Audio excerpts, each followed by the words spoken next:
Hello YouTube, this is Morgan Airspeed Prime here with my next Avatar video. This is going to be my lore discussion on the Aang Era adventure from the Avatar Legends RPG, which is called The Pirates of Crimson Sails. So this is one of the two exclusive adventures that are part of the Legend RPG starter set. I covered the Korra Era adventure, The Burning Fuse, yesterday, and today we are covering the other one, the Aang Era one, which is The Pirates of Crimson Sails.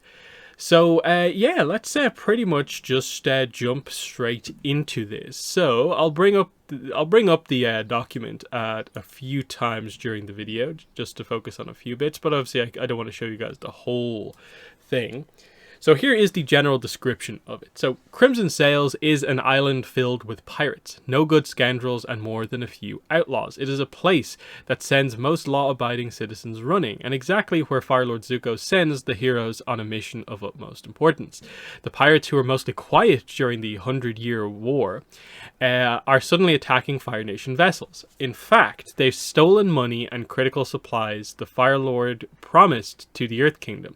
The precious cargo must be returned before it starts an international incident. Left with few options, Zuko enlists the heroes to help retrieve the stolen goods. Only the companions, fresh faces who won't be recognized by the pirates, can slip past their defenses, infiltrate their close-knit society, and recover the money and supplies in time. So, straight away, we have a story where Zuko, that's why Zuko's here. Zuko is your legend NPC for this story, where he has basically brought this team of people that he knows and trusts to get this stuff back from this pirate island. So as we're going to get into here, we will see multiple groups of pirates that all live on Crimson Sails. They're all kind of connected under a general banner of the kind of Crimson Sails pirates, but they all, for the most part, do act on their own. And there's some interesting stuff going on here overall. I don't think it is the most amazing story. I think Aang Era in particular tends to be one where it feels like the stories are a little bit lacking because it feels like they can't do too much to like expand going forward. So it's stretched a little bit. So what they have here is, of course, the idea that we know about pirates a little bit from ATLA. We have the Waterbending Scrolls pirates, of course, who we see a couple of times. We have Jang from Katara and the Pirate Silver. And for the most part, I think that is like mostly it when it comes to pirates in the ATLA era. So we're kind of exploring that a little bit more. And that seems to be a general thing with the franchise these days. The Kyoshi era introduced us to the Kyoshi novels, introduced us to the concept of Dao Fei, and so it's allowed basically multiple eras to kind of explore bandits and pirates in a more kind of interesting way than them just being the sort of thugs of the Avatar kind of universe as enemies. There's actually a slight sense of honor to some of these people, and they're establishing that these bandit pirate leaders can be super interesting characters, and that's why people really like the likes of, say, Tagaka and so on. So let's get into this. I'll briefly show this off just in terms of like some of the visuals that they use here are like, this is basically meant to represent Crimson Sails as an island. I don't think it's super representative because of the way they ultimately describe the location later on in the book, where it's sort of a relatively small island that has a bunch of pirate ships that are kind of like permanently kind of almost like attached onto the island. Some of the ships are also docked there, but they are actually usable ships, so you can kind of use them to leave the island. But there are some that are just constantly kind of moored there at all times. And there is a kind of... We'll get to the location section later on in the video, but that's the kind of basic idea of this. It does, once again, the description does mention that there are pre-generated characters that you can use if you get the starter set, but once again, they do sort of clarify you can choose to just completely make up your own characters. You can take the pre-generated characters and change them if you want.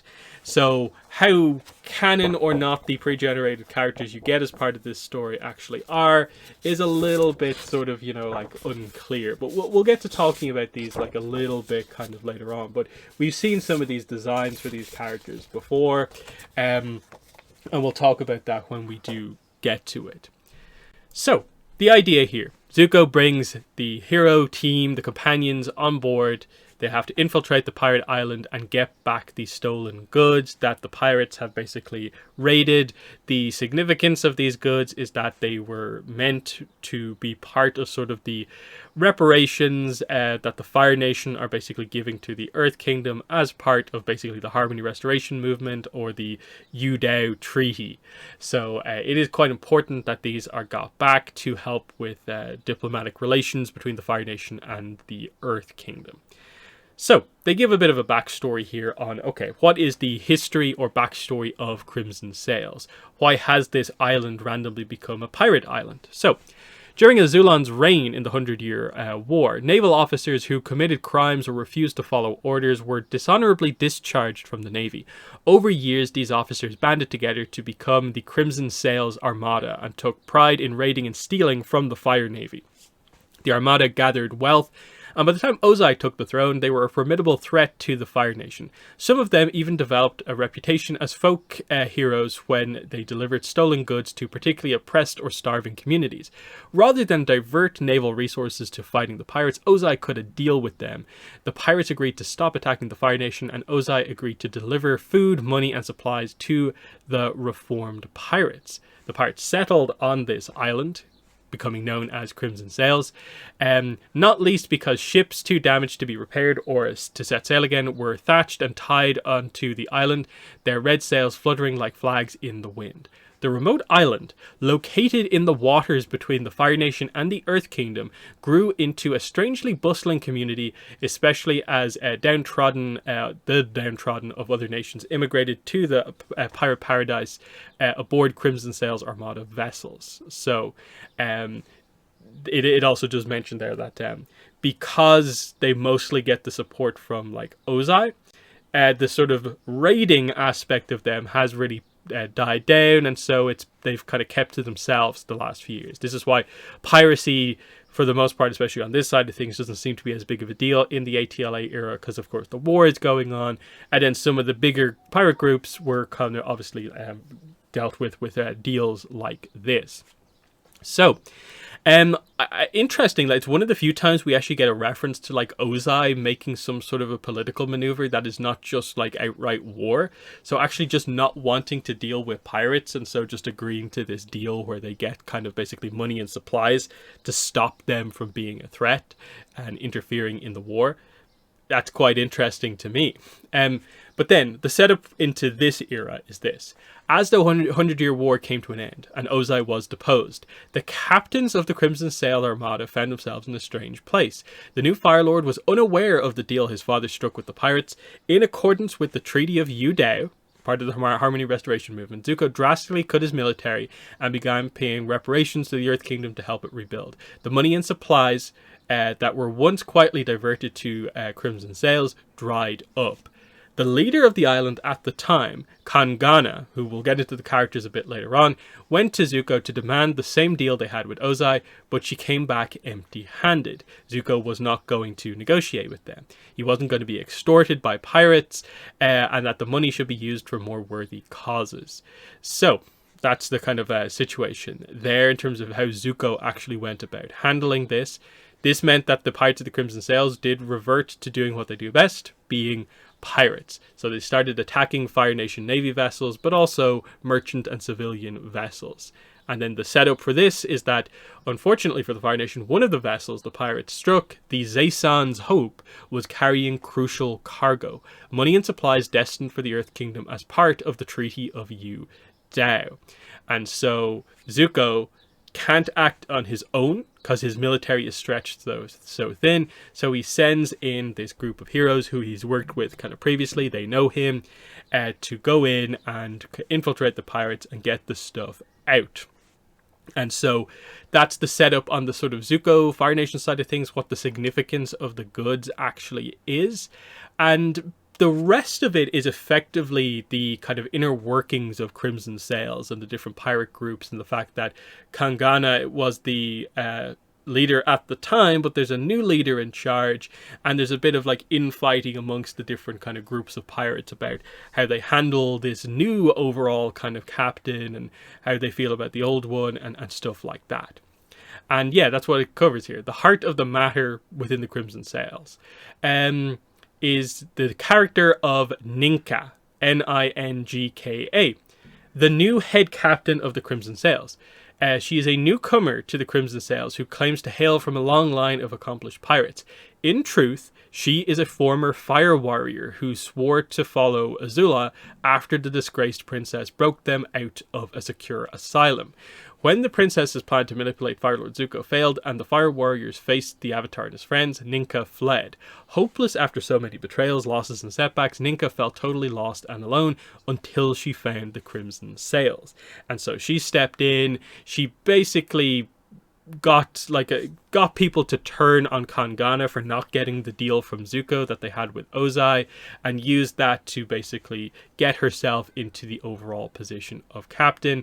And Kangana was actually exiled from Crimson Sails in the same kind of process. And now there's a bit of conflict among everyone, where certain groups within the Crimson Sails don't want to go back to raiding. They've actually found more kind of success doing more kind of merchant style work. Some of them do want to just focus on the raiding, but they don't like the new leader that's in charge. Two of the crews have major conflict with each other because of personal issues between their captains. And so things are a little bit of a mess here, and the idea is that this is stuff that your hero character should be able to go in, find out about, and exploit to find your way to the stolen goods and to kind of get out with that stuff in place. Then we go into explaining the different kind of pirate characters and stuff like that. Straight away, I guess I will just bring up the list of characters here, because there's a lot going on here. It's 4 different pirate crews, 5 different captains, and as we'll get into later on, even more members as we go into like the different crew members and so on. So a lot of characters to deal with here. So this is in the sort of early section where we were just getting more of a general idea here. So Captain Ninka and the crew of the Pyre Howler. So this is the kind of flagship basically of the Crimson Sails. So this used to be Kangana's ship, and now it's under control of Ninka. And she's basically changed the way the crew operate. Kangana basically was quite strict with her crew because she knew they were extremely talented, but if given too long of a kind of leash, they could kind of go a little bit out of control. And so Ninka has given them that little bit more freedom, but with conflict brewing amongst other crews, has a mistake sort of been made here, losing some of this discipline that was in place, basically. She's also begun to make changes like taxing the crews, like as they bring in goods from a raid, so that, you know, it's not so much that each crew mostly gets to kind of keep what they have to kind of be taxed for the overall kind of crew. It's a complicated situation, and some people aren't particularly liking this, and the question is, will Ninka be overthrown here in all of this? Then we have Captain Duga and the crew of the Burning Wave. So the idea with this crew is that this is the crew that is more focused on being merchants. They're having a little bit more success being smugglers and merchants, and they still like being pirates and doing the raiding, but they're beginning to realize there's more money to be had doing this other stuff that's a little bit more kind of normal and less sort of high risk. And Duga seems to be able to run the crew very well when they focus on that side of things. The main problem for this crew is that they are the ones with a major conflict with the crew of the Renegade Phoenix and their captain, Tang Fei, mainly because Duga and Tang Fei have a history together, where it is heavily speculated that the two used to be lovers and something happened, and we'll get into that details shortly, of course. So their whole thing is like, you know, they're dealing with the Burning Wave is dealing with the idea they want to have their bow and eat it too. They want to be merchants but also be pirates as well, and can they actually have both? The answer seems to be going in the direction of not really, because being merchants would actually be kind of slightly better for them. Then we have specifically Captain Teng Fei and the crew of the Renegade Phoenix. These are the more raiding focused crew, more focused on fighting as pirates. Interestingly, it mentions here that, you know, Teng Fei led them against the Fire Nation as a band of terrifying legends during the 100-Year War, the bloodiest and cruelest of the pirate fleet. So this is the crew that was most heavily affected by the quote-unquote peace created by the deal with Ozai to kind of basically not do anything during the 100-Year War. And so now that they're going back to doing that, the crew is very, very happy about all of that stuff. But the conflict here is that the personal issue of the captain with the burning wave and how that is affecting her crew as well is beginning to affect the kind of way that they kind of do things. They want to be active, but are they being too active in sort of stoking a fire with a conflict with the burning wave is the kind of major kind of problem here. But there's your more active, focused on kind of raiding situation. So realistically, if there is a specific crew that probably took the goods from Zaysan's Hope, it probably is Captain Teng Fei and the Renegade Phoenix. The fourth crew is Captain Mosi and the Dancing Nobleman fleet. So this is the group that doesn't seem to particularly have like a flagship. It is just a bunch of smaller boats, as mentioned here, and it kind of represents the overall island as a whole because it's so many different groups kind of roughly aligned together under Mosi. Because he is pretty hands-off, but because he is pretty hands-off, not a lot really gets dealt with. Like any conflicts that happen here, he mostly doesn't really have a lot to do or doesn't see it as something he should particularly be involved in. But interestingly, this captain was actually pretty close friends with Kangana, the former leader of the Crimson Sails, and he particularly doesn't like that Ninka is now the one in charge. So interesting stuff overall with this kind of crew here. And yeah, like we go through the different sections, of course, you know, as it explains how to actually do this as an adventure within the game. And the whole idea here is that you're meant to infiltrate the crews. And so the idea is you eventually find out about these different crews and you can use the pros and cons of each crew as an advantage to get closer to like the other crews and find out where the stuff is being held to kind of get it out overall. So that's the whole kind of situation there.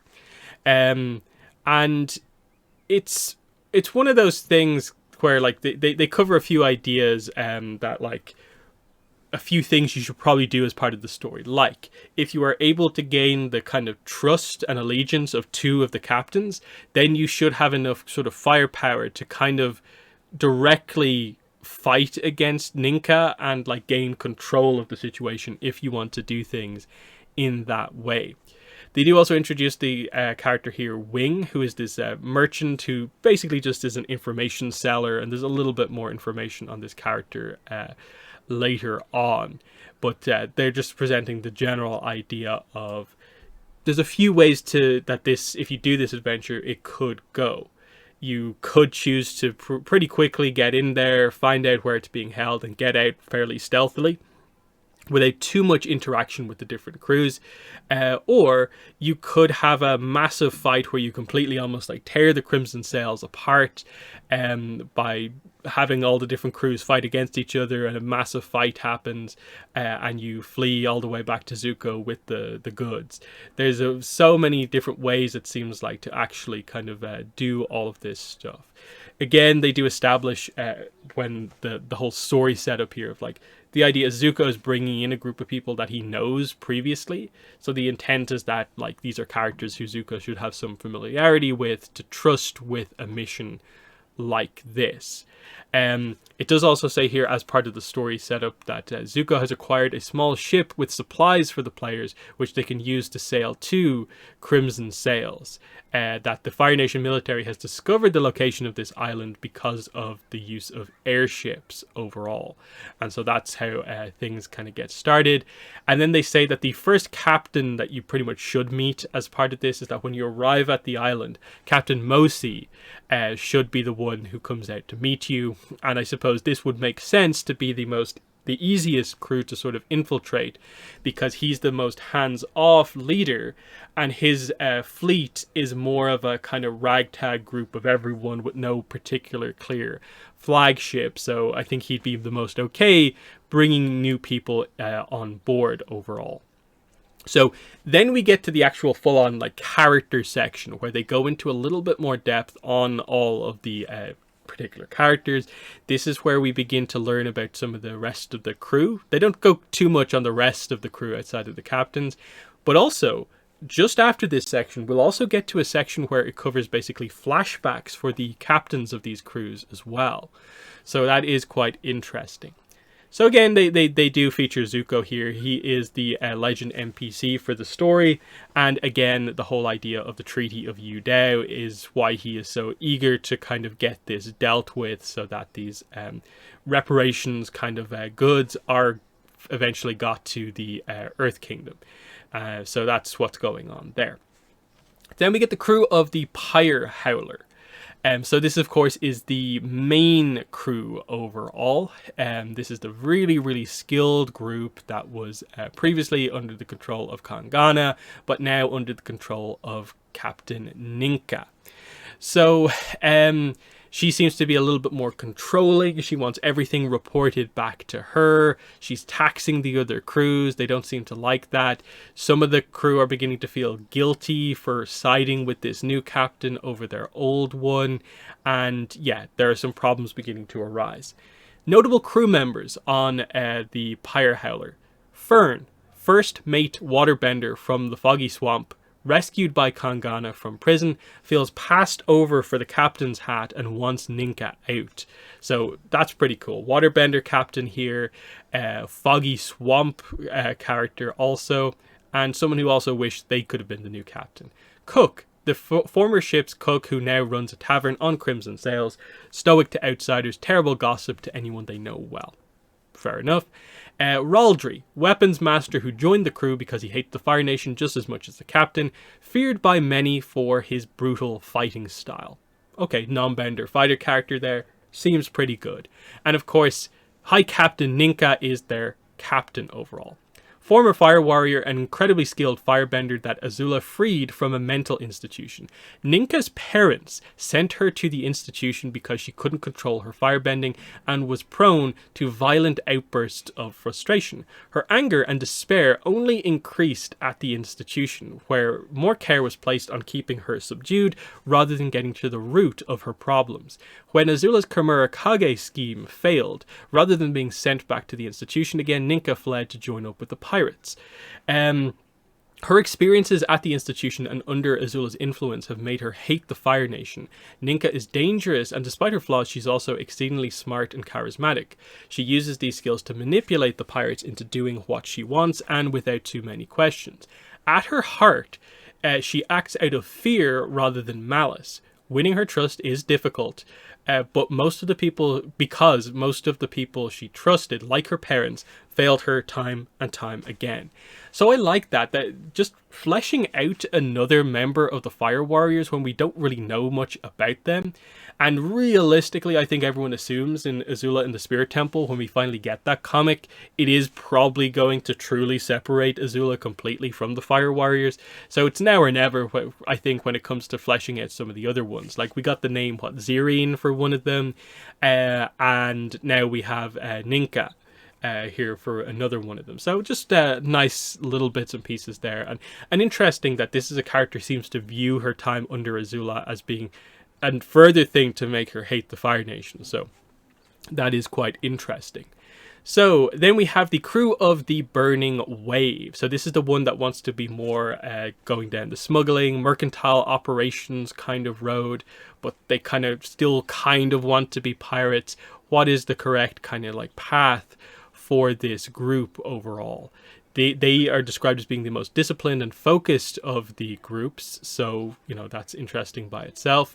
As a result of this, many members of the crew have started their own businesses, legitimate and illegitimate, which now take more of their time and attention rather than matters on Crimson Sails. So the idea is, you know, is this a crew that's maybe on the verge of kind of falling apart just because they each have more individual projects that they want to work on rather than being a full-on pirate crew?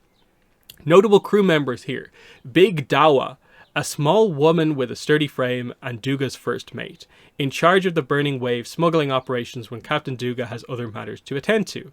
Little Dawa, who is Big Dawa's little brother, who always takes the most risks on missions in the hope of impressing his big sister. He's already got a small business on the side, selling fire ferrets. That's interesting.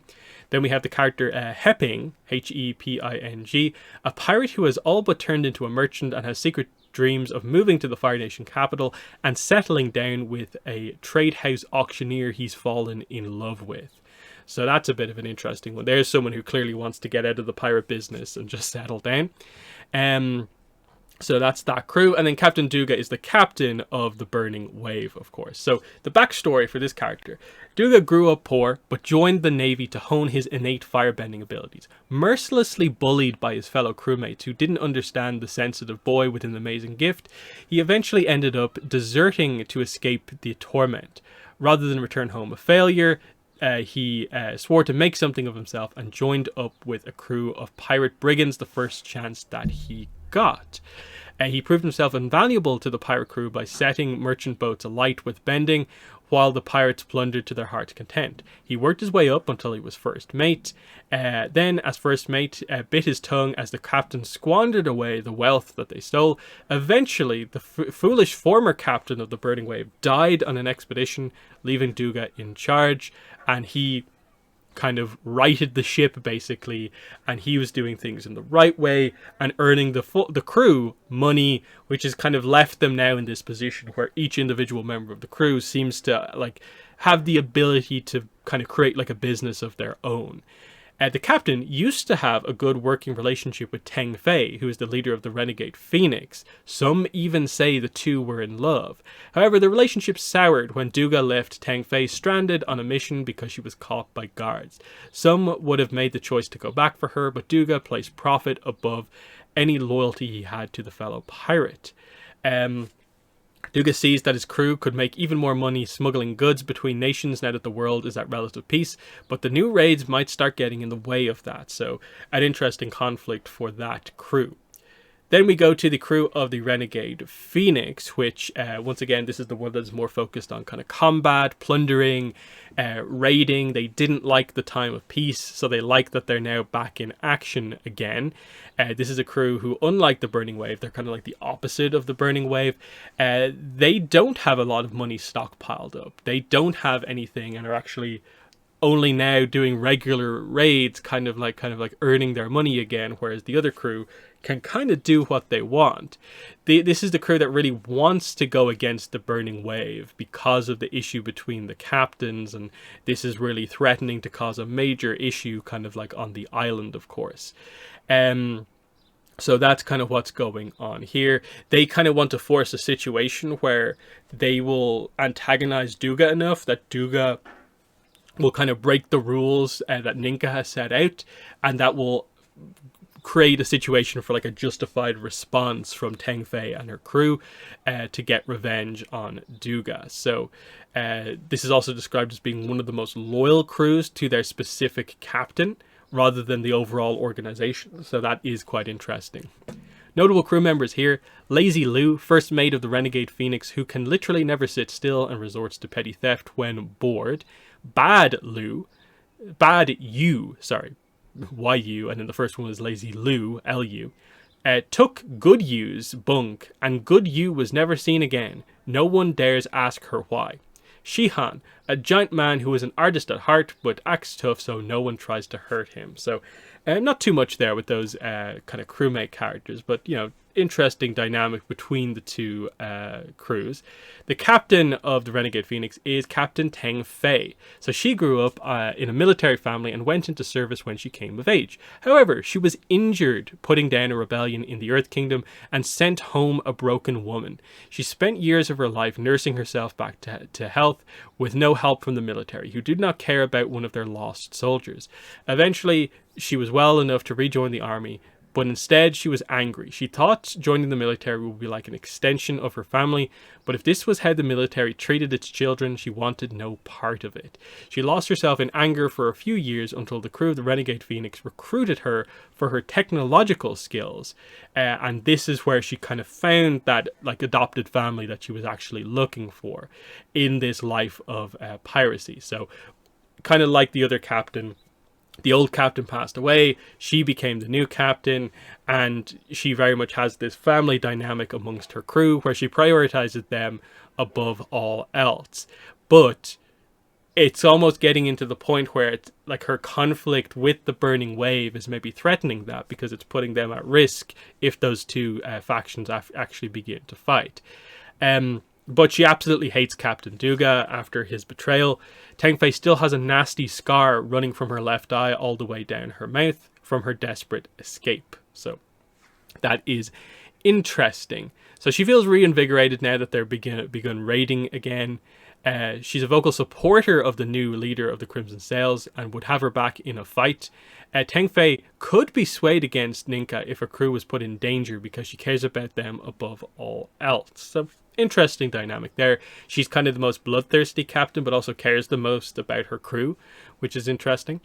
The Dancing Nobleman fleet. Obviously, this is the one where it's more of a kind of ragtag, random group overall. And this is the one where they're kind of a little bit more Robin Hood-esque, where they perform acts of rebellion and charity and stuff like that. That's what's going on with this crew. They also briefly cover the whole idea of like, why is it called this? Why is it the Dancing Nobleman fleet? Well, the name of the fleet comes from their captain, Mosi, rumored to have made a nobleman dance a hilarious jig to save his own skin. They're not all like this Robin Hood-esque characters, because each ship is very independent from each other ship that is part of this fleet. And Mosi runs things in the way that he does, basically not really actively being their leader, because he values this. He wants like true independence of like, he is a general leader, but he basically doesn't ever act on it for the most part. And like, regardless of what problems come up, he's just like, this is a feature, not a flaw of the fleet, that we all act on our own, and he's going to leave things that way.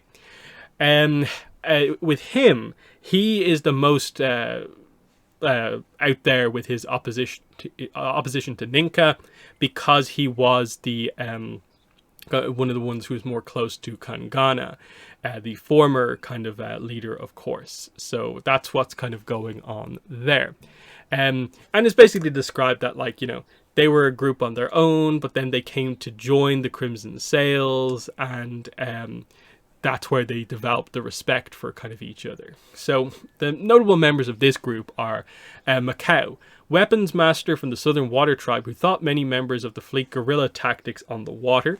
Sayako, Mosi's firebender husband and unofficial heart of the fleet, known to resolve fights between fleet members when Mosi refuses to step in.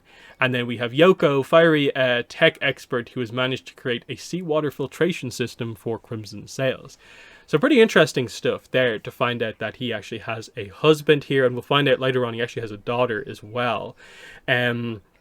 So overall, pretty nice kind of group of very different characters there. And like the tech there for like a pirate group, seawater filtration actually seems very, very useful and handy overall.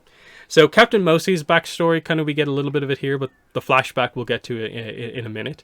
Mosi grew up in a Fire Nation colony in the Earth Kingdom. From a young age, he was forced to work on dangerous fishing operations with his family to make ends meet, and most of their profits always went back to the Fire Nation. So fed up with this, he left to seek revenge for the exploitation of the Fire Nation. So this is where he became a pirate, of course, drew people to him because he's quite charismatic, and this is where he helped to kind of create the, you know, the fleet that he actually has. And this is where they just kind of cover the idea of like, yeah, he isn't a big fan of Ninka overall, but interestingly, we do establish a little bit of like today. Mosi lives with his husband Sayako and adopted daughter Lily on Crimson Sails. Despite a happy home life, he is restless. He hates that his friend Kangana was exiled from the island and knows that Ninka is bad for Crimson Sails. Unlike a lot of people on the island, he believes the Fire Nation has changed for the better under Zuko's rule. Through years of fighting alongside firebenders and marrying one himself, he knows the people of the Fire Nation are not the problem. It is just that they once lived in a very flawed system. So I like that. And you saw that, I think, throughout a lot of this stuff, that there's a general opposition from a lot of this group against the Fire Nation. But that's the only character so far who we've seen is directly like supporting of Zuko.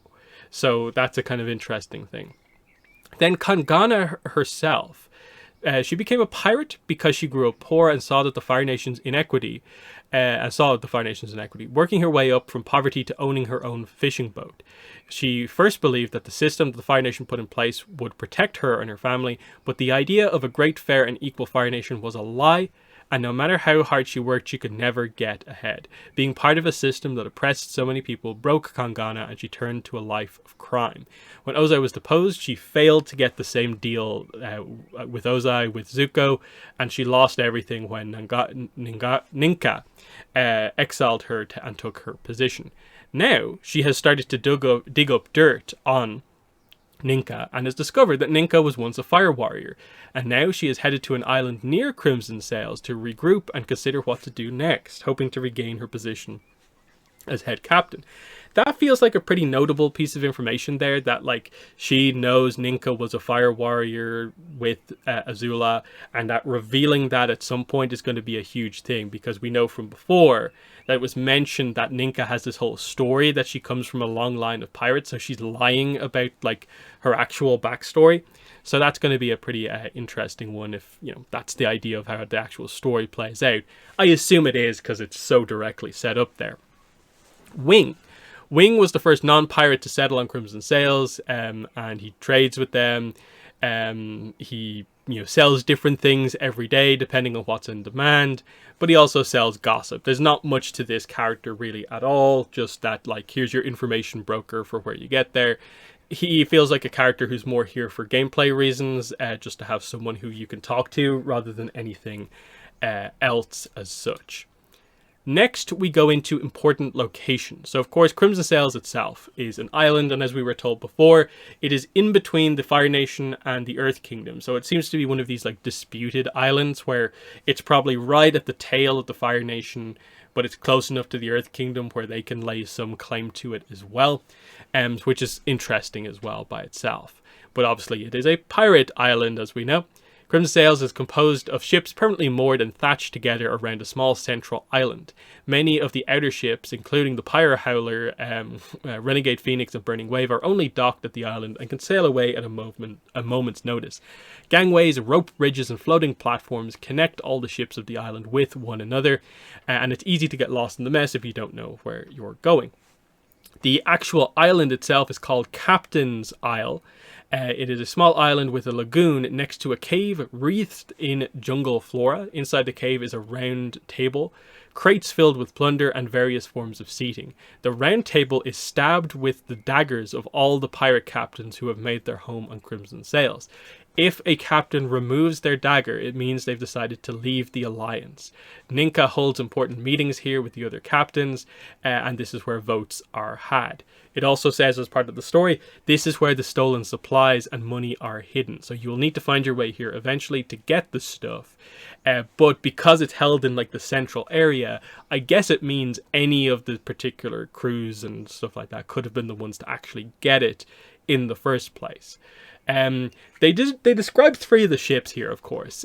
Basically 4. So the Pyre Howler, of course, this is the Ninka, the main ship, of course, is a sleek 3-masted ship flying the standard of a skull in front of a full moon. Unlike flashy pirates' ships, it's painted in dull colours to move around unobtrusively, and wouldn't stand out next to other ships, save for the banner.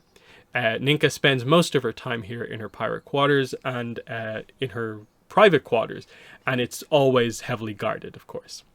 The Burning Wave is a luxurious three-masted ship with a beautiful polished dragon figurehead.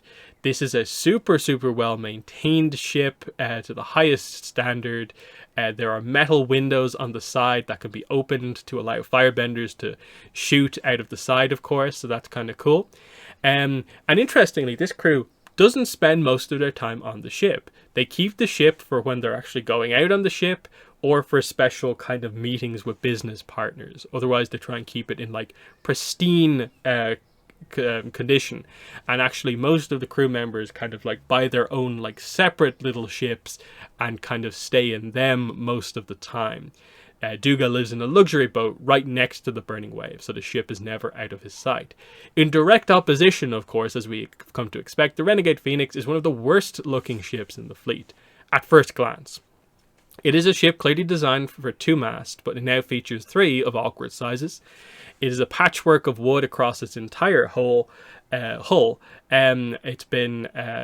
has a number of redundancies and protective measures in place to ensure its survivability. It can withstand many attacks. So the idea here is that this is a ship that has seen a lot of action and has been sort of like reconstructed in a way that it's like heavily braced, and like it's not going to go down easy even if it looks a little bit of a mess. This is a ship where the crew do live here at all times, and they're always on here. The captain does sleep in the captain's quarters on the ship, and usually there's actually some of the crew in there kind of like with her, just because they play pirate dice long into the night, basically. Then we have the barge, and this is basically the area where it is a giant floating wooden structure with an eatery on it, but it's also where most of the Dancing Nobleman fleet is docked a lot of the time, highlighting that, you know, there's no particular flagship for that crew because they're all just a bunch of small ships, but most of the time that's where they actually are. Captain Mosi, Sayako, and their daughter are found here most nights enjoying whatever delicious meal the cook has whipped together. So that's the idea here. It's almost completely focused just around this one island in between the Earth Kingdom and the Fire Nation. Then we just get some of the ideas about like how to actually like escalate the story, what to do as kind of like time goes on. And they just cover a few little things that, like, if you try to get in close with this crew, more than likely you will be asked to do something in this way. So the Renegade Phoenix and the Burning Wave, the captain of each of those crews is probably going to ask you to do something to help get one over on the crew of the other ship, which makes sense quite a lot. Mosi, of course, asks you to do something a little bit different, that they have this airship called the Listing Gulguana, and they want you to sort of like fly it around the island to kind of test it out. So that's a bit of an interesting one. So there's some interesting kind of things going on there, and like some people want to take the control of that airship for themselves, because like suddenly an airship in a fleet of like ships on the water, that could be a big change for the crew. So there's some interesting stuff that they're kind of teasing in all of this. They also kind of tease some ideas like, you know, what if the two crews actually come into conflict with each other, Burning Wave, Renegade Phoenix? And the idea is that potentially this character could get very badly injured, and that could cause a lot of issues to really escalate the situation. Similarly, like explaining the whole good you, bad you situation is another way to kind of do things overall. And yeah, and then like, what if a merchant ship goes by, and in the middle of like you playing the story, the pirates want to be pirates, and some of them kind of leave the island. They're kind of covering that sort of thing because they're an active pirate group, of course. That sort of stuff is going to happen. Then we have the NPC flashbacks here. So we have Captain Mosi, and it's interesting the way they do this, where they give a little bit of a kind of like a paragraph of like narrative as if like it's being written in a book, and then they just explain the flashback. So Captain Mosi: lights flicker around a burning brazier while Captain Mosi lazily plucks at the strings of a pipa, a 4-stringed pear-shaped instrument. A member of his crew wildly calls out, "Tell the story again, Mosi." Mosi sighs wistfully, turning his head to the side with a wry grin on his lips. "Well, if I must," he gleefully obliges. The flashback is, you see Mosi's sword drawn, and a sweating nobleman dancing a panicked jig. In the background, Kangana stands aboard her ship, grimacing in disapproval. The nobleman finishes his jig, removing his hat and kneeling, begging for mercy. Mosi throws his head back in laughter, pushing the man overboard with a gleeful kick, embodying the anarchy he values so much. Kangana turns away, ignoring her friend's actions. And then they kind of tease some questions to play into the backstory. What did the nobleman do to get into that position? Did he die when kicked overboard? And what were the repercussions of this whole incident happening overall? Interesting. Then we have Ninka. So it says here, Ninka paces back and forth in the room like a caged kimono rhino. Her voice is collected, distant from the memory she recalls. Smoke weaves between her fingertips as she passes a small flame between her hands, betraying the thoughts racing through her mind.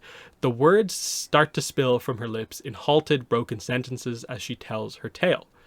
Ninka is a young girl fighting off a group of bullies and lashes out with an impressive blast of fire to keep them from hurting her. A teacher comes by and punishes her. An adult set on putting a talented young prodigy in her place. Little by little, the young girl's vibrant gaze diminishes after admonishment and admonishment, until you see a tired young woman quietly sitting in the corner of an institution, too exhausted to fight any longer. Suddenly, Azula kicks down a door and with a zap of lightning, fries the guards. Her voice is cool and sharp like a knife, and she strolls over to Ninka, shaking her head and wagging a finger. Sometime later, you see Ninka running from Team Avatar as many of her fellow fire warriors are caught. She has a determined look on her face. This is a woman who will never be locked up again, who will always look to her own freedom. So the questions here are, how does Ninka feel about Azula now? Who does she blame for her imprisonment in the institution? And what in Ninka's story could make her compromise? So that's quite interesting. How does she feel about Azula? That's always an interesting topic. It seems to be her parents and I suppose some of the high-ups in the school who are mainly responsible for turning what seems to be her just trying to protect herself into kind of more of a behavioral issue, but it does actually seem like she maybe has some kind of like anger issues. But, you know, who knows what actually informed the other, you know, it could be reversed, you know, that sort of situation. They combine Captain Duga and Captain Teng Fei's together. Teng Fei crosses her arms, rolling her eyes, and Duga digs in and continues to yell. He manages to press the right button and she spins on her heels, turning to face him with a fiery gaze. Both of their crews are on edge, smoke flickering from a firebender's fingertips, and one or two hands hovering just over their daggers. A pirate watching the conflict growing leans in to explain to the newcomers the source of the dangerous passions. Teng Fei stands in a stronghold overlooking the sea. The windows open and a strong wind slips through the room as she clutches a piece of parchment in her hand. She orders other pirates in the room to get out, back to the boat. A group of guards suddenly break down a barricaded door and stream into the room. Teng Fei runs to the window to see the last of the other pirates, Duga, halfway down the escape rope with a bag of loot swung over his shoulder. Her eyes widen and she yells down, calling out, Duga, reaching out for him as her shoulders are grabbed by the soldiers. The last thing Teng Fei sees is a grimace on Duga's face as he bends an arc of fire to cut the rope so that the soldiers can't follow him, as he betrays her and her sense of family for the prosperity he so deeply craves. So the questions are, were Duga and Teng Fei once lovers or very close friends? What would it take for each party to reconcile, and what obstacle is in the way of their reconciliation? Interesting. There's actually a whole section here on ship battles, because I guess, you know, for the most part, they hadn't covered that too much in the other material. But they just cover the idea here that waterbenders and firebenders are probably going to be the most effective here, because waterbenders have basically unlimited water around. Firebenders are going to be very easily able to set wooden ships on fire. Earthbenders are not going to be particularly effective unless there's a lot of earth around to actually use. And also just the kind of mobility of ships and stuff like that. So there's not too much to say there overall. Zuko is the legend NPC for this story. As we know, we've seen that before. And then we have the pre-generated characters, which I said I would show you guys. So here we go. Again, it's very unclear if these characters are meant to be viewed as being canon. Like I said, you can choose to do this story with them or without them.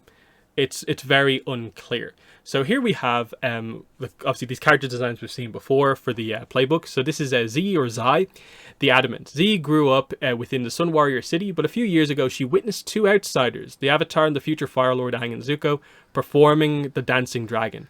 Immediately, she became fascinated by the world beyond her city and what it could teach her. When she eventually left the city and went into the world beyond, she was stunned by the pain and strife that she saw there. The 100-Year War was over, but left its after effects everywhere. Z is determined to bring wisdom, harmony, and the guiding flame of the Sun Warriors to the world. After seeing Zuko's dance, she believes he is the leader of the Fire Nation that the Fire Nation needs, and is dedicated to helping him rebalance the nation. That is a very interesting idea, because we basically had the episode, the Firebending Masters with the Sun Warriors, and then never went back to them, like, ever again. The cookbook referenced the idea that Zuko is kind of secretly trying to, like, incorporate some of the Sun Warrior teachings to kind of shift the approach of firebending among the youth of the Fire Nation in schools. But he's purposely trying to keep it a secret, because, of course, they still want to remain secretive. So it is interesting that, like, a younger character from the Sun Warriors has actually decided to leave, kind of enter the wider world, and seemingly wants to spread the ideals of the Sun Warriors along with that. So you kind of wonder, like, does that make sense or not? And, like, is that correct? Either way, like, I think I would just like to see more with the Sun Warriors in modern eras, like Aang Era, Korra Era, even before. Just reference them and what they're up to and what they're about. Always fascinating. Then we have He Xing, the icon. He grew up in a desolate set of canyons in the north of the Earth Kingdom with a family of expert beast handlers who protected the families in the canyon from all manner of threats. Kind of comes across as being a little bit Great Divide focused there. He Xing was given an important role within his family, that of the Warden, a Justicar and Lawkeeper. After the Fire Nation scattered his family during the 100-Year War, he decided to keep his duties as a Warden in the world at large, traveling to enforce the law, bring forth peace and justice according to these traditions, and he gets involved in the pirate issues, which brings him into play here, so that's fine. Kahola, the successor, was born to a southern water tribe mother, Gayu, who abandoned the tribe because she was shunned for a romantic fling with a Fire Nation soldier. I wonder what the timing and details around that are. So the implication there is that his father is this Fire Nation soldier, because I don't think he's mentioned ever again.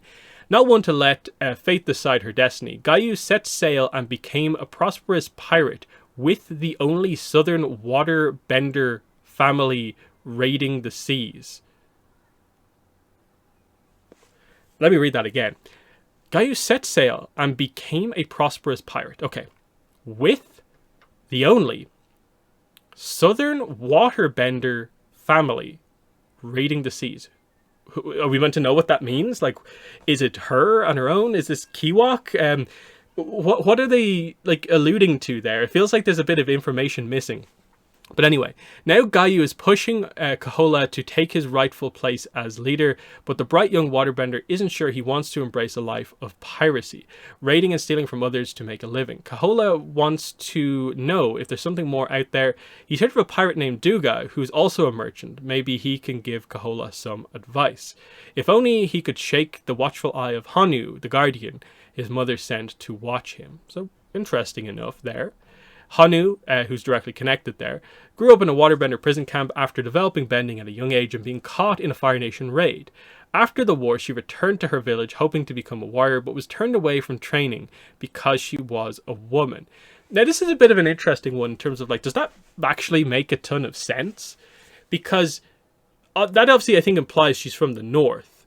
But if it's after the war and she returns home, has Paku not, like, changed? Like, I get the idea is that, like, just the Katara thing hasn't fully shifted the Northern Water Tribe focus, because we know, even going into, like, basically the Korra era, that there's still some stuff that's a bit weird up there when it comes to stuff like this.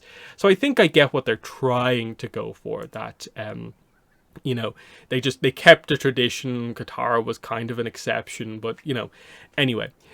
She set out to find someone to train her and soon met Gayu from the Southern Water Tribe. But Gayu is a warrior pirate, strong, independent, everything she strove to be.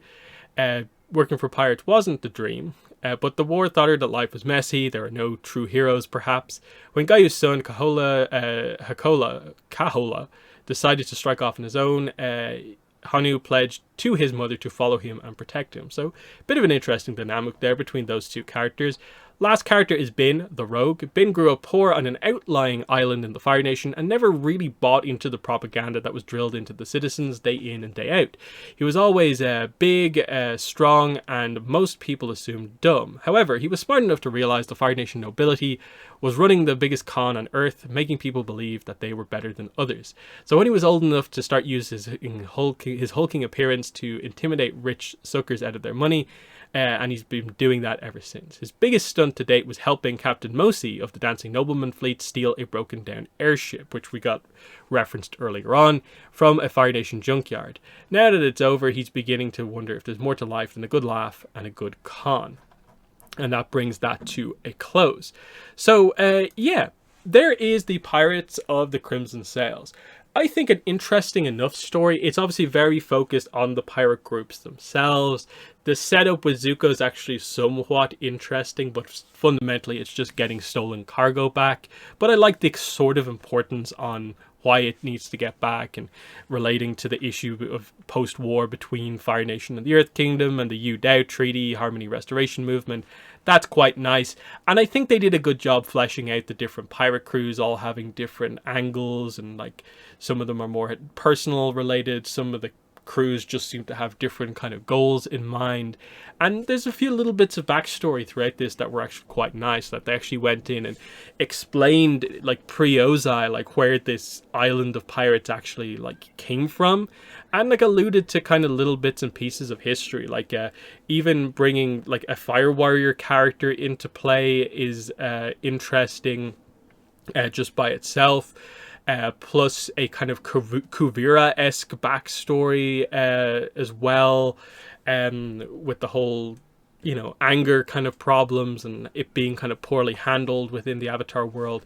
There's some interesting stuff in this one. I think you can tell the ATLA stories feel a little bit kind of hamstrung by the fact that there seems to be a bit of a, you can't do anything too interesting because we're doing a movie about this, and so let us, on the animation side of things, have a lot of that creativity to work with, whereas they have to sort of stretch it out here and be like, okay, pirates, we already know there are pirates in the ATLA era, let's just do more with that. Let's expand on the whole Dao Faith thing in the Aang era, and I think they did a good job with it, for sure. But I do think the Korra era seems to offer them a little bit more of a chance to kind of flesh things out going forward. And then I think I would like to see more from the other eras. More in the Roku era, more in the Kyoshi era, and see what they do onwards overall. I think Aang era, like in general across the book, but I'd say 100 Year War era and Aang era are probably the ones that feel like they have the least expansion to them, and probably the most restrictions, because it's kind of the era we're most familiar with. But anyway, they're my thoughts on the Pirates of the Crimson Sail. So let me know what your thoughts are going through it here. What are your thoughts on the story, the characters, the setup here? What do you make of this one? But that's been the video. Thanks for watching, and bye.